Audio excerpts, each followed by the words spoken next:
vamos abrir então Gálatas, capítulo 6, a partir do versículo 7.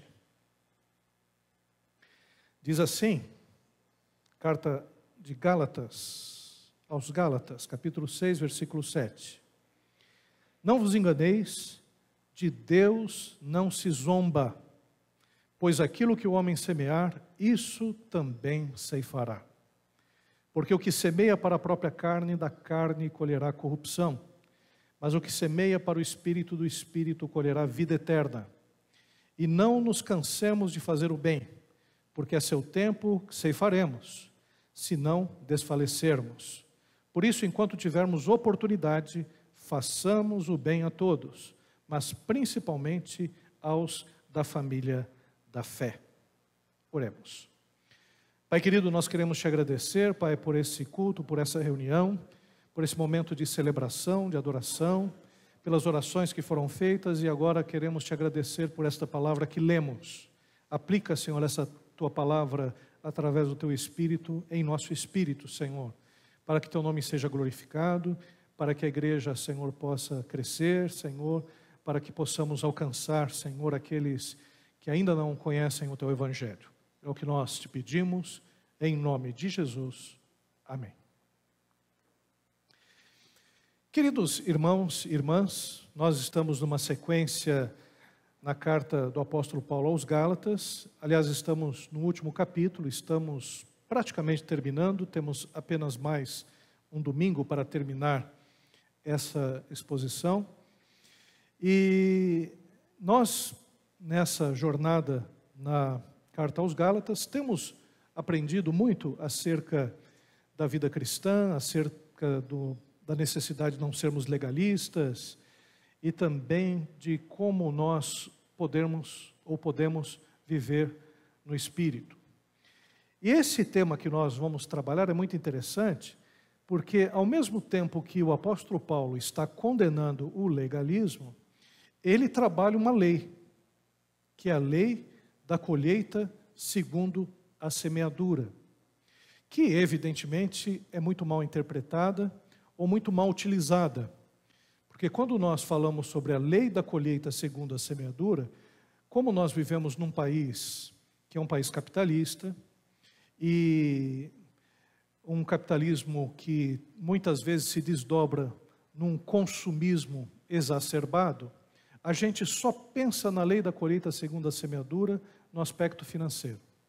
Então a gente monetariza essa lei da semeadura. E isso é um erro. Na verdade, nós não deveríamos pensar apenas nesse sentido. Esse texto que nós acabamos de ler, quando fala acerca de semeadura e de colheita, muitos utilizam pensando apenas em ofertas, pensando apenas no aspecto financeiro. Nós, evidentemente, sabemos que a igreja, ela também necessita dos dízimos e das ofertas, sabemos da nossa responsabilidade como cristão, sabemos que precisamos ser generosos e graciosos nessa área também, mas não podemos pensar que devemos entender essa lei apenas no aspecto financeiro. Existe uma compreensão de alguns cristãos que a graça divina é como se fosse um guarda-chuva que admite qualquer pecado ou ofensa a Deus. Alguns pensam assim. Alguns pensam que pelo fato de Deus ter nos salvo e de uma forma graciosa, nós obtermos essa salvação pelo sacrifício de Cristo na cruz do Calvário, muitos pensam que pronto, então nós podemos fazer qualquer coisa, que essa salvação, ela nos garante tudo e por isso nós estamos livres para agir do jeito que nós quisermos. Mas essa concepção, na verdade, chega a ser uma ofensa a um Deus santo e justo. A verdade é que a salvação de Deus, ela se reverte em uma vida de compromisso com Deus também, um relacionamento com Deus, uma vida de testemunho.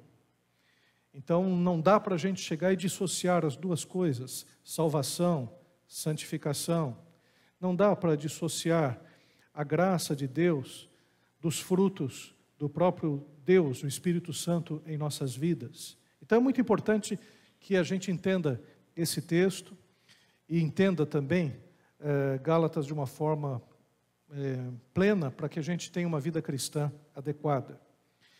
A pergunta que nós fazemos é que, se nós não somos legalistas, como nós vemos na carta, por que então seguir essa lei da ceifa ou da colheita segundo a semeadura?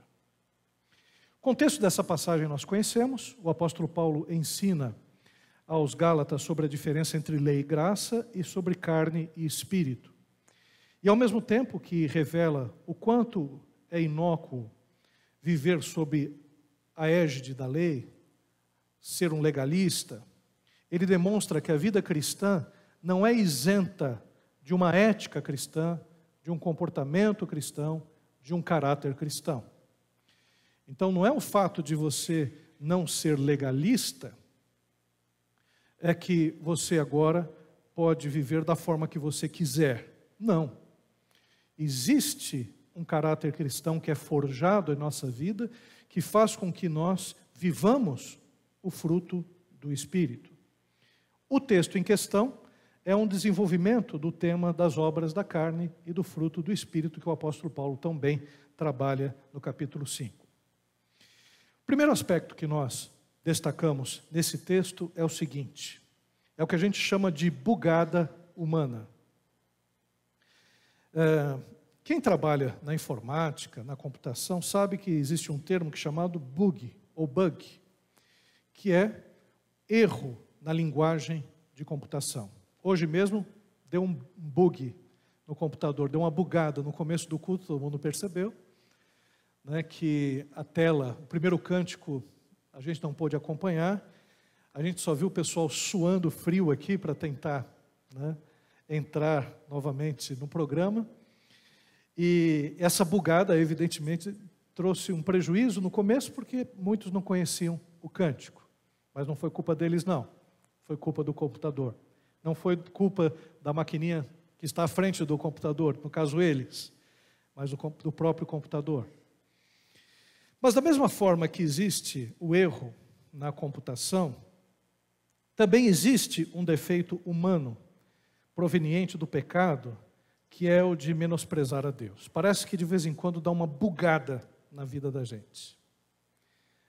Eu coloquei uma joaninha, não é à toa, porque bug quer dizer também besouro, né? Então por isso que eu coloquei uma joaninha, só para lembrar da Ladybug, né? Dos desenhos animados. Mas existe um defeito humano proveniente do pecado, que é justamente a gente menosprezar a Deus. E o texto mostra um aspecto muito importante, que não é possível escarnecer de Deus. Não é possível a gente se enganar, porque de Deus não se escarnece, de Deus não se zomba. A palavra escarnecer e zombar, no sentido original, quer dizer aquele que entorta o nariz. Às vezes a mãe da gente chega e fala: Maurício, faz isso, coloca o lixo lá fora. Aí você torce o nariz assim. Você não está com vontade de fazer isso, você não quer colocar o lixo lá fora. Às vezes a mãe da gente chega e diz: olha, não faça isso, você vai se dar mal. E a gente chega, torce o nariz. Ah, vai nada. Minha mãe está exagerando. Tem um outro termo que é muito interessante, que é fazer muxoxo. Fazer muxoxo, só os mais antigos sabem o que é isso, os mais novos não sabem. Mas o muxoxo é exatamente o que alguém já está fazendo, né? Fazer muxoxo. Eu tinha uma tia que de vez em quando ela reclamava sempre, quando minha avó falava para ela fazer alguma coisa. E ela tinha essa mania de fazer muxoxo. E minha avó sempre falava: não faz muxoxo não. E aí ela torcia o nariz. Então, torcer o nariz, fazer muxoxo, é a ideia de que Deus não está vendo. Deus não se preocupa com isso. O que eu estou fazendo não é tão grave assim. E o que nós podemos perceber é que não é possível escarnecer de Deus, em dois aspectos. Primeiro, ele não é passível de tal sentimento. Quer dizer, Deus, ele não vai ser atingido pelo fato de nós escarnecermos dele. Deus não perde noites de sono pelo fato de um ateu não acreditar nele. Deus, ele não vai, evidentemente, mudar a sua atitude e a forma de ser por causa dos nossos próprios erros. Mas também é importante dizer que é impossível escarnecer de Deus sem que ele não saiba. Ele conhece todas as coisas. Ele domina sobre todas as coisas. Então o apóstolo Paulo está trazendo uma advertência para a gente. Olha, não escarnece de Deus, não. Não zombe de Deus. E em que sentido o apóstolo Paulo está falando? Não zombe de Deus. Justamente no texto que fala sobre aquilo que o homem semear é o que ele vai colher. O primeiro aspecto desse texto, desse versículo, diz o seguinte, que a gente colhe o quanto semeia. A lei da colheita conforme a semeadura é universal e facilmente assimilável. É uma lei natural. A gente colhe aquilo que planta. Isso é muito fácil de entender, porque se a gente colher, se a gente semear bastante, a gente vai colher bastante. Se a gente semear um tipo de fruta, é esse fruto que a gente vai colher. É uma coisa que todos vão entender, porque nós todos nos alimentamos, precisamos comer. A gente vai num sacolão, a gente compra frutas, compra frutos. E a gente precisa entender que para a gente ter o necessário, é necessário plantar. É necessário o trabalho, é necessário a semeadura. Essa é uma lei natural, porque colhe-se o que planta. E é uma lei espiritual que indica sentido e moralidade ao mundo. Por exemplo, não é para zombar de Deus. E aqui é uma advertência para todo mundo, porque aquilo que você semear, você vai colher. Se você é uma pessoa que semeia corrupção, você vai colher corrupção. Se você é uma pessoa que semeia o ódio, você vai colher o ódio. Se você é uma pessoa que semeia inveja, você vai colher inveja na sua vida. Se você é uma pessoa que semeia, semeia o vício, você vai colher os frutos desse vício na sua vida e por aí afora. Se você semeia contenda, é o que mais vai ter na sua vida é contenda. Aliás, eu fico preocupado com o nosso país, porque existe uma grande semeadura de contenda. Nós estamos muito divididos no nosso país. As redes sociais semeiam muita contenda. E o fruto de semear contenda é divisão, é desamor. É uma série de circunstâncias que nós, como nação e como povo, vamos colher. É impossível a gente achar que tudo vai ficar bem se a gente continua tendo governos, se a gente continua tendo pessoas, pensadores, que só estão semeando a divisão no meio do povo. É impossível. Então, a gente vai ter dificuldade economicamente falando, a gente vai ter dificuldade de produzir, a gente vai ter dificuldade nos relacionamentos, a gente vai ter aumento de criminalidade, sim, porque se semeia cada vez mais contenda. Então, essa é uma característica não só do nosso país, mas o mundo vive desta forma. As polarizações, as divisões fazem com que o nosso mundo comece a ter uma fase que era uma fase até um pouco melhor um tempo atrás, que é a fase de conflitos, guerras. Tem coisas que estão acontecendo no nosso quintal, na América do Sul. Nós estamos prestes a entrar numa guerra.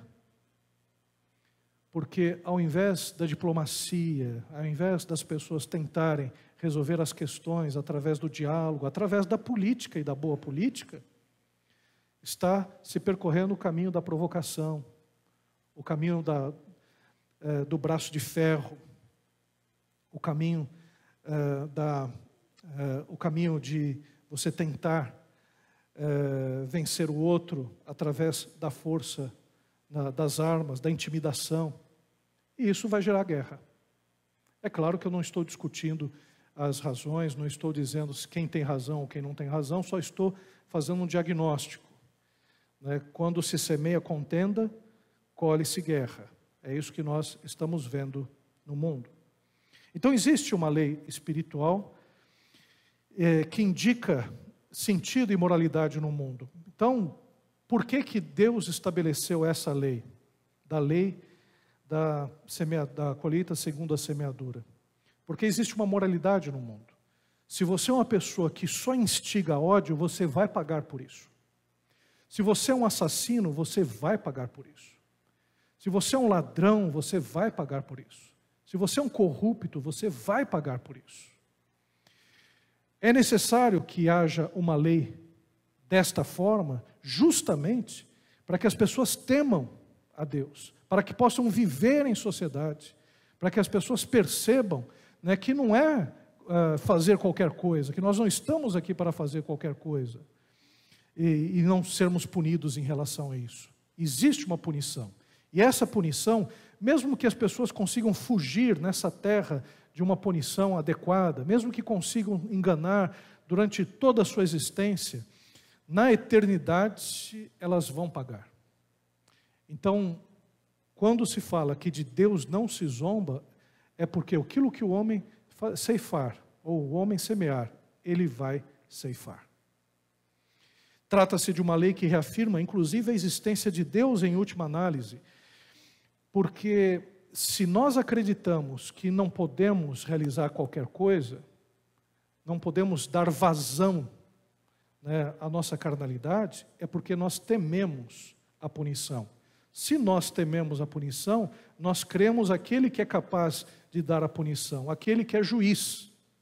Em última análise, a moralidade que existe no mundo, a necessidade de punição, revela que existe uma força maior do que nós, que coordena todas as coisas. Então também a justiça é uma espécie de prova da existência de Deus. Mas vamos lá, vamos adiantar um pouquinho mais. O apóstolo Paulo fala sobre aqueles que semeiam na carne. Então, semeando na carne, colhendo corrupção. Existem duas formas de analisar a semeadura em relação ao tempo: a vida terrena ou a vida espiritual. Quando nós pensamos nessa semeadura, o apóstolo Paulo está falando em duas perspectivas. Então, por exemplo, se a gente semear as obras da carne agora, a gente vai colher. A gente vai colher nessa vida muitos desses aspectos. E mesmo que a gente não colha nessa vida aquilo que nós merecemos, nós vamos colher na eternidade. Existe a dimensão terrena e a dimensão espiritual. Então você pode ficar sossegado que um assassino nunca deixará de ser julgado, que um corrupto nunca deixará de ser julgado, que uma pessoa que mata a outra, que estupra, que violenta, um pedófilo, uma pessoa que abusa sexualmente, ele nunca vai deixar de ser julgado. Se não for julgado aqui na terra, se escapar dessa justiça nossa que é falha, esta pessoa não vai passar pela justiça divina, não vai passar em branco pela justiça divina. Então nós podemos crer nessa justiça divina. Conquanto exista a lógica da lei da semeadura numa perspectiva terrena, ela somente é plena na vida espiritual. Então, hoje, existem poderosos que brincam com o povo, pessoas que dominam as nações, que fazem as pessoas de joguete, que manipulam as pessoas, manipulam a informação, manipulam as redes, manipulam as mídias ao seu bel prazer. Essas pessoas, elas serão julgadas. Aqui na terra existe um nível de julgamento, porque essas pessoas já não possuem paz, essas pessoas não vão descansar bem, essas pessoas vão ter todo tipo de problemas advindo dessa atitude, mas a justiça plena, ela acontecerá na eternidade. A corrupção colhida das obras da carne traz prejuízo no presente século e no porvir.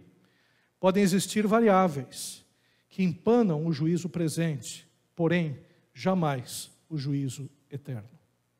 Então, uma pessoa pode comprar juízes, uma pessoa pode controlar órgãos máximos de juízo e de justiça que existem no país, mas não vão escapar do juiz eterno, do juiz que é Senhor de toda a terra, que é o nosso Deus. Então a gente pode descansar nesse fato. Existe um juiz, existe uma razão nesse mundo, esse mundo não está jogado ao léu, as coisas não estão acontecendo de qualquer jeito, não estão largadas, existe um santo juiz. Agora, tem um outro aspecto, que é semear no Espírito. E nessa semeadura no Espírito, nós colhemos bênçãos e bênçãos eternas. Também devemos analisar pela ótica temporal, nós somos abençoados na vida terrena, porém plenamente com galardões na vida eterna.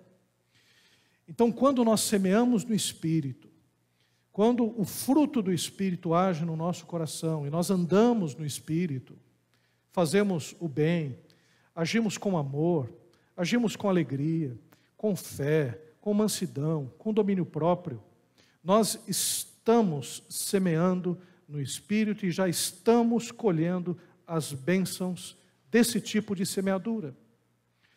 Quando fazemos o bem, já no aspecto psicológico, nos sentimos bem. Sentimos que estamos centrados. Uma vida que é uma vida que vale a pena ser vivida. No aspecto espiritual, estamos bem com Deus. Estamos em paz com o nosso Senhor. No aspecto da saúde, apesar de adoecermos por conta do fato de que somos seres humanos e adoecemos, o nosso próprio físico se beneficia do fruto do Espírito. Nós não temos dor de cabeça por causa de nervoso, nós não ficamos com gastrite por questões nervosas. O nosso próprio corpo não padece porque a nossa vida está sendo vivida de acordo com o Espírito. Quer dizer, a gente tem uma relação entre corpo, alma e espírito que é harmônica. E fora o fato de que socialmente nós nos beneficiamos disso, porque quando fazemos o bem, nós somos reconhecidos pelas pessoas. Quando nós amamos, nós somos mais amados. Quando nós somos mais bondosos, mais pessoas fazem o bem para a gente também. Nós temos isso como retorno. Então o fato é que andar no Espírito faz com que a nossa vida aqui na terra ganhe sentido, ganhe direção, seja uma vida plena, seja uma vida abençoada. Agora, existem variáveis também que nos confundem em relação ao juízo nessa terra. O sofrimento do justo é assunto desde o Antigo Testamento com o piedoso Jó ou com o salmista Asaf, porque tem situações que são as seguintes: pastor, mas tem gente que sofre. Por que uma pessoa justa morre de câncer? Por que uma pessoa que é um servo de Deus fica desempregado? Por que uma pessoa que faz tanto bem, às vezes passa por privações na vida e passa por perseguições? Porque também existem variáveis na nossa vida que podem fazer com que isso aconteça conosco. A vida de Jó é um exemplo. Jó era um homem justo. Jó era um homem temente a Deus. E sobre ele recaiu toda sorte de dificuldades. Perdeu os filhos, perdeu os bens, ficou doente. E ao final da sua vida, ele pôde entender, e os que estavam junto com ele, de que o justo também padece por dificuldades. Mas pastor, por que padecemos por dificuldades? Porque vivemos num mundo onde o pecado é a regra. Um mundo que foi contaminado pelo pecado. Nós temos um corpo humano que foi contaminado pelo pecado. Nós geneticamente temos problemas. E fora isso, nos relacionamos com pessoas que nos trazem problemas também. Então você pode ser um justo, mas o teu filho pode ser uma pessoa que está com uma dependência química severa e está trazendo problemas para você. Você pode ser uma pessoa justa, mas o seu filho às vezes enveredou para o caminho do crime. E isso traz sofrimento, isso traz dor. Mesmo a gente sendo justo, a gente padece por esse tipo de problema. O próprio Asaf, sacerdote do povo de Israel, estava ali, trabalhando para o seu povo como levita, e percebeu que o ímpio estava prosperando e o justo estava passando dificuldades. Que o ímpio, ele tinha tudo de bom, tinha riquezas materiais, e o justo estava passando por privações. E ele chegou e disse: olha, só de pensar nisso, achei muito pesada a tarefa, e os meus olhos e os meus pés quase se desviaram. Mas até que olhei para o fim de todas as coisas, e percebi que no fim de todas as coisas, o justo é abençoado e o ímpio, ele acaba sendo condenado. Então Asaf, ele estava sofrendo de miopia espiritual, que é o que muitas vezes nós sofremos. A gente pensa, o que adianta fazer o bem? Por que eu estou vivendo no Espírito, se a pessoa que vive ao meu lado escarnece de Deus, está rindo, está com dinheiro no banco, está com um carro ótimo, está com uma família que todo mundo está bem, está com filhos bonitos, e eu estou aqui, numa pindaíba danada, meu filho é cabeçudinho, não aprende as coisas, está mal em matemática, minha esposa está ali com dificuldade, trabalhando bastante, eu também estou trabalhando bastante, e as coisas não acontecem. Então, esse tipo de miopia pode acontecer na nossa vida. Pode, evidente. E às vezes a gente até é tentado em dizer, mas para que eu vou fazer o bem? Se parece não haver lógica na vida. O ímpio está prosperando e o justo está indo de mal a pior. Mas o fato é que o que nós precisamos entender é que o sofrimento do justo, mesmo ele sofrendo aqui nessa terra, a ação do Espírito Santo na sua vida lhe confere paz em meio à tribulação, coisa que o ímpio não terá. Mesmo o justo tendo dificuldades nessa terra, ele sabe que a terra não é o último lar dele, que o lar dele é os céus. Então existe uma série de questões aqui que a gente precisa entender, que mesmo diante da dificuldade e da luta, nós temos o principal, que é a comunhão com Deus, a salvação em Cristo Jesus, e isso ninguém vai roubar. Se da mesma forma existe a possibilidade do ímpio parecer que ele está sendo absolvido e que ninguém está pegando ele enquanto ele está na terra, mas ele vai ser condenado eternamente, o mesmo acontece com o justo ao inverso. Parece que o justo não está sendo abençoado, mas ao fim dessa vida, ele vai ter toda a sorte de bênçãos em Cristo Jesus e a vida eterna. Então é importante nós atentarmos para essa situação. Por isso que o apóstolo Paulo, ele fala da necessidade de nós praticarmos o bem e sermos permanentes no bem. Porque olha o que diz o apóstolo Paulo, não nos cansemos de fazer o bem, porque é possível se cansar diante das dificuldades e das lutas. O apóstolo Paulo diz, porque a seu tempo ceifaremos, se não desfalecermos. Então o que nós podemos ver, que o apóstolo Paulo diz que há necessidade de permanência na prática do bem. Não se desanimar na prática do bem significa não agir visando resultados imediatos. Então o fato de a gente estar fazendo o bem, não é para a gente já logo pensar no resultado. Eu vou fazer tudo direitinho porque eu quero um emprego. Eu vou fazer tudo direitinho porque eu quero ser bem-sucedido nessa área. Vou fazer tudo direitinho porque eu quero ter um bom casamento.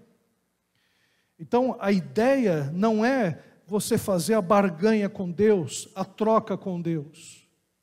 Semear no Espírito envolve mais o desenvolvimento do caráter cristão do que pensar no resultado imediato.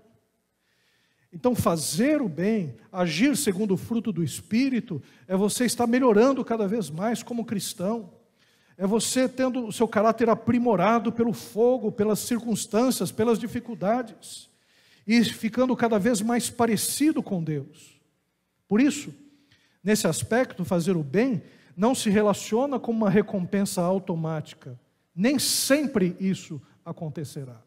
Não é o fato de você estar sempre ali com Deus, sendo dizimista, é que você vai ter a garantia de que todas as coisas vão estar boas na sua vida. Não, nem sempre. Mas o fato de você estar bem com Deus, sendo fiel nos seus dízimos e nas suas ofertas, fala mais do seu caráter do que propriamente do que você vai receber em troca. Eu vou simplesmente resumir isso numa frase. Existem músicas, existem cânticos, existem pregações, existem alguns até versículos fora do contexto que são utilizados para dizer que o melhor de Deus ainda virá.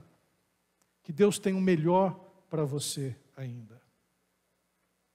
E a gente chega e fica, Deus vai me dar o melhor. O melhor de Deus ainda virá. Deus vai me dar aquilo que eu preciso. Eu estou pensando nas promessas que Deus ainda vai me dar. Eu gostaria que você pensasse que o melhor de Deus, Ele já deu. Que é Jesus Cristo, nosso Senhor e Salvador. O fato de Jesus Cristo nos conceder o seu Filho para morrer na cruz do Calvário consiste na melhor coisa que poderia ter acontecido na nossa vida. Pense nisso. Porque a gente muitas vezes se ilude pensando, Deus vai me dar o melhor ainda. E a gente desconsidera que o melhor nós temos. Por que nós temos já o melhor? Porque a salvação que nós temos em Cristo Jesus já nos dá a vida eterna. Nós já estamos com Deus. Nós já vivemos com Deus. E tudo que nós temos nessa terra é relativizado pela presença de Deus em nossa vida. A gente pode passar dificuldades aqui nessa vida, pode passar privações, doenças, enfermidades, mas uma coisa a gente pode dizer, eu tenho o melhor na minha vida, que é Deus. E eu posso passar por isso, porque eu sei que o meu Redentor vive. Ele é o meu Senhor. E Ele vai mudar essa situação aqui nessa terra ou na eternidade, quando eu estarei vivendo para sempre com meu Deus. Então essa certeza nos traz segurança. E mais, nos traz permanência, porque a gente faz o bem, não é porque nós queremos bem para a gente. Nós fazemos bem porque nós somos parecidos com Cristo. Nós fazemos o bem porque nós somos filhos de Deus. Nós fazemos bem porque nós estamos sendo forjados à semelhança do caráter de Cristo Jesus. É por isso que nós fazemos o bem. Fazer o bem é de nós. É nossa característica, faz parte de nós. Fazer o bem é uma consequência da nossa vida com Deus. Fazer o bem é simplesmente permitir que a ação do Espírito Santo ela seja corporificada através das nossas vidas, seja estabelecida em atos e em ações, apenas isso. Nós somos do bem, essa é a verdade. Nesse aspecto que nós podemos perceber é que o nosso prêmio não é um prêmio que visa a satisfação nessa terra, o nosso prêmio visa a eternidade. Amém, queridos? Então tire, ou melhor, coloque o óculos para resolver sua miopia espiritual. Se você está ali só pensando nas coisas dessa terra, se você só está pensando no bem que você pode ter agora, se você só está contabilizando as suas perdas, se você só está pensando nas coisas que você não alcançou, coloca o óculos de Deus, para você enxergar o que tem na eternidade, o que Deus tem guardado para você, o que já é teu por herança em Cristo Jesus, o que já pertence a você desde o momento que você aceitou a Jesus Cristo como Senhor e Salvador. Agora, um outro aspecto que nós vemos nessa passagem é que o apóstolo Paulo nos ensina a fazer bem a todos. Fazer o bem sem olhar a quem. Fazer o bem a todos quer dizer fazer o bem sem distinção. Não envolve mérito de quem recebe, pois nesse sentido não seria um ato gracioso, e sim um pagamento. E aqui está faltando muito disso para a gente, viu, irmãos? Está faltando muito. A gente acha que algumas pessoas não merecem o nosso bem, a gente acha que algumas pessoas não merecem a nossa oração, a gente acha que algumas pessoas não merecem a nossa intercessão, a gente acha que essas pessoas merecem o fogo do inferno. E tem um bando de crentes legalistas que eu tenho medo desses crentes. Medo.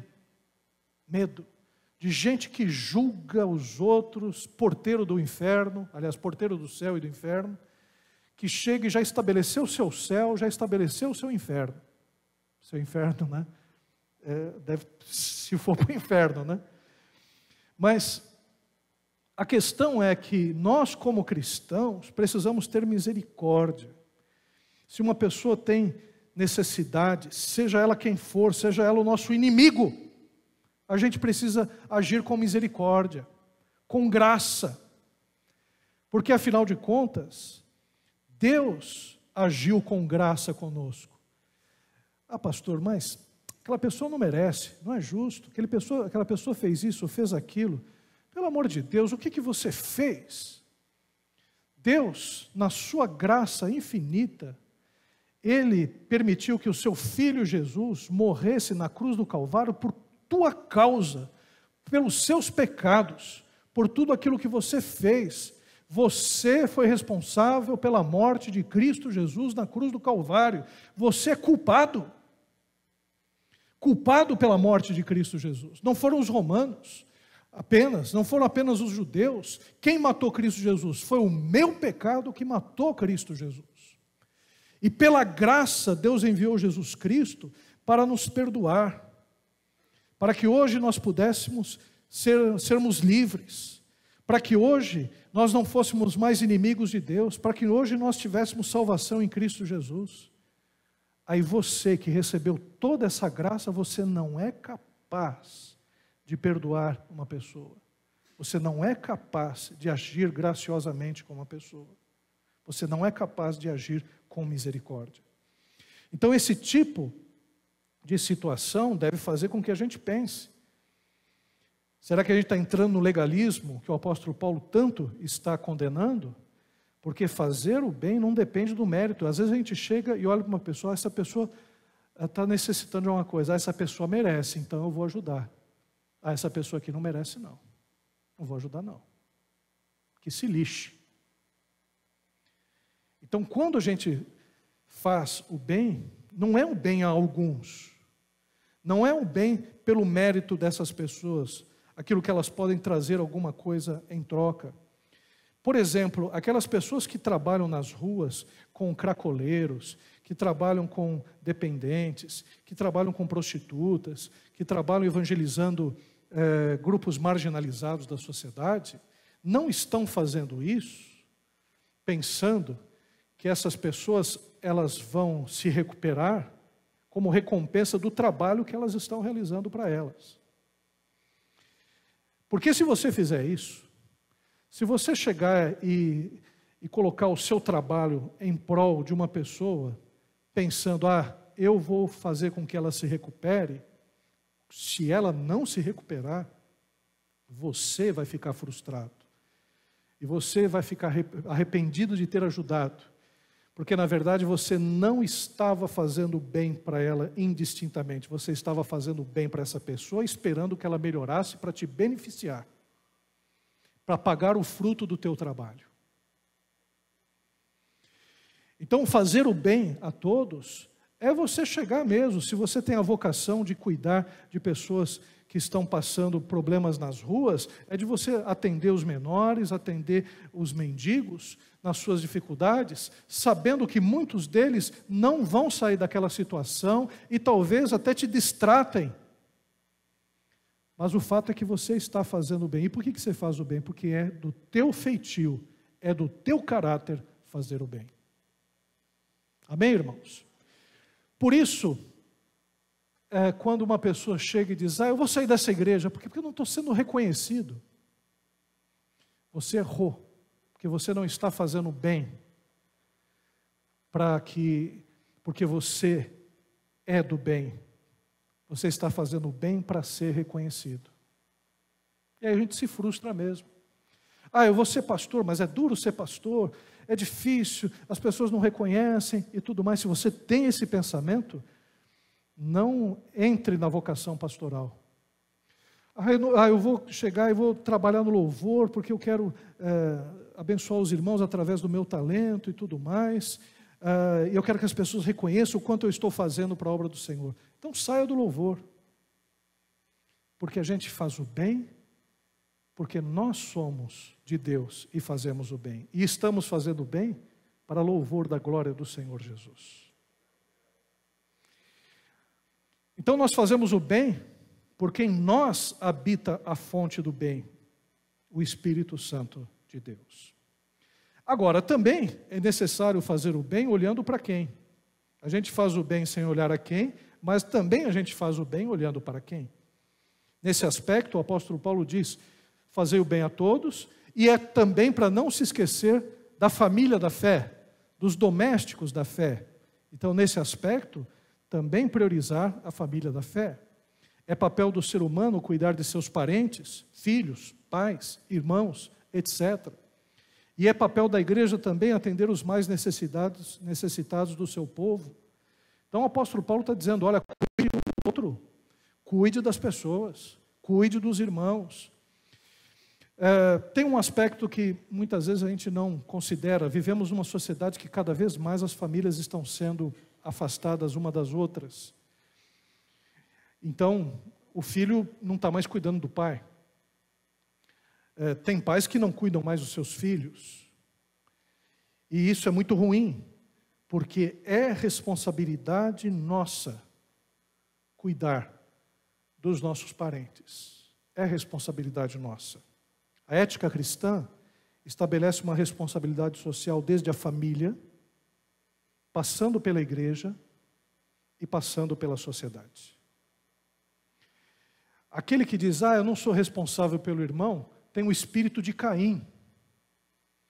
Caim, que chegou e disse para Deus, quando Deus perguntou, onde está teu irmão? E Caim chegou e disse, por acaso eu sou cuidador do meu irmão? Na verdade, Caim tinha matado Abel. Então esse é o espírito de Caim, quando a gente acha que a gente não tem nenhuma responsabilidade com as pessoas que estão ao nosso redor. Temos responsabilidade com o pai e com a mãe. Temos responsabilidade com os filhos. Temos responsabilidade com os tios. Temos responsabilidade com os sobrinhos. Temos responsabilidade com eles. Temos responsabilidade com os da família da fé. Temos responsabilidade com aqueles que estão caídos na rua. Temos. Pastor, mas pelo amor de Deus, pastor, eu já não consigo organizar minhas finanças. Como é que eu vou ajudar os outros? Como é que eu vou conseguir lidar com essa demanda, que é uma demanda impossível? Porque se eu der uma moeda que seja para todo mundo que me pedir todo dia, pastor, eu moro no centro de São Paulo. O que mais tem é mendigo nos faróis. Então não vou ter condição de chegar e ajudar financeiramente. Pastor, minha família é grande, pastor. Tem um tio aí que deixou 10 sobrinhos todos largados. Como é que eu vou lidar para cuidar desses sobrinhos que estão por aí? E aí a gente vai vendo as dificuldades e as demandas. Mas a questão é, será que é para a gente tentar resolver sozinhos as demandas? Não é não. A forma como Deus age para que a gente resolva os problemas está justamente naqueles textos relacionados à multiplicação dos pães e dos peixes. Primeiro o menino chegou e deu para Jesus o que ele tinha, a lancheirinha dele com pães e peixes. E aí o Senhor Jesus foi multiplicando os pães e peixes. E cada um dos apóstolos ia partindo os pães e distribuindo os peixes. E toda a multidão foi atendida. A questão é que a gente precisa entender que primeiro nós entregamos a nossa vida para Deus e pedimos a Ele a graça para poder ajudar. E em segundo, nós juntamente com nossos irmãos vamos partindo o pão e cada um vai ajudando um ao outro. É assim. Você quer ajudar uma criança? Procura a Visão Mundial, que ajuda crianças. Você quer ajudar um dependente químico? Vai na Cristolândia. Você quer ajudar uma pessoa que está na prostituição? Procura trabalhos que ajudam e que evangelizam pessoas que estão na prostituição. E assim por diante. Você está com a sua família? Pede a graça de Deus para ir juntamente com outros familiares, distantes também, que possam ajudar aquele familiar que está com problema. Na igreja, nós estamos aqui, juntos, para poder auxiliar uns aos outros. Aqueles que estão passando problemas são o nosso alvo principal. Então, quem disse que é para fazer sozinho? É para fazer em conjunto. É para fazer como corpo da igreja de Cristo Jesus. E eu quero encerrar dizendo que a vida cristã é um fardo impossível de se carregar pela via do legalismo. E também totalmente descartada pelo caminho dos desregrados. Apenas pode ser vivida por aqueles que são nascidos de novo e vivem pelo Espírito Santo de Deus. Então, que nós possamos entender que para a gente receber os galardões de Deus, as bênçãos de Deus na eternidade, a salvação nós já temos, mas os prêmios de Deus, isso está relacionado com aquilo que nós fazemos aqui. Deus, que é justo juiz, Ele vai responder de acordo com as obras de cada um. No inferno, aqueles que mais prejudicaram a humanidade e os outros, e mais se insurgiram contra Deus, vão ter as penas mais complicadas. Estarão no inferno todos, mas com gradação de penas, porque cada um vai responder pelas suas obras. E na igreja de Cristo, apesar de todos nós estarmos igualados em relação à salvação, porque a salvação não é mérito de ninguém, a palavra de Deus diz que existe o tribunal de Cristo, em que cada um vai receber de acordo com o bem que fez em relação à obra do Senhor. Então existem obras que são de palha, de feno, de madeira, de pedras preciosas, de ouro, de prata, que serão provadas como que pelo fogo. Vão subsistir aquelas que são de metais nobres, pedras preciosas. Aquelas obras que foram feitas de qualquer maneira, religiosamente, não subsistirão. Então é importante que nós entendamos, né, que a nossa vida aqui nessa terra indica o que vai ser a nossa vida nos céus. Como será a nossa vida nos céus? E é importante fazer o bem, irmãos. Vamos semear amor, alegria, paz, fé, benignidade, bondade, mansidão, domínio próprio. Vamos semear, porque certamente grande será a colheita. E é isso que eu desejo para você, para a minha vida. Que a gente tenha uma colheita abundante. Que a gente receba muito amor dos irmãos. Que a gente receba muita paz das pessoas que estão ao nosso redor. Que a gente sempre receba compreensão. Que a gente sempre tenha onde recolher a nossa cabeça, onde a gente possa encostar a nossa cabeça num ombro amigo. Que a gente sempre tenha condições financeiras também para poder lidar com as nossas dificuldades. Que assim seja na nossa vida para louvor da glória do Senhor. Amém, queridos? E um último conselho. Não seja vingativo em redes sociais. Não faça isso. Não faça isso. morreu uma criança que foi o neto do Lula. Graças a Deus, eu olhei assim até com preocupação, falei, oh, meu Deus do céu, será que algum irmão vai falar alguma tolice aqui?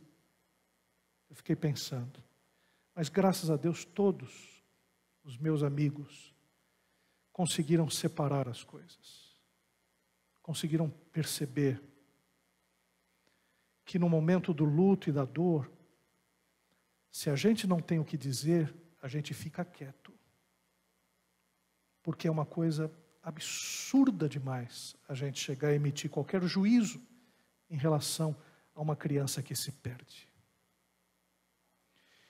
E quando se fala de lei de semeadura, de colher segundo a semeadura, imagine o prejuízo de uma pessoa que semeia o ódio dessa forma em relação a uma outra pessoa, seja ela quem for. Imagine o que ela vai colher. Então, uma coisa tão séria, mas tão séria, porque a Bíblia diz, Deus não se deixa escarnecer. Quando o nosso presidente levou uma facada também, teve gente que disse que desejava que ele morresse. Imagine o que isso significa espiritualmente.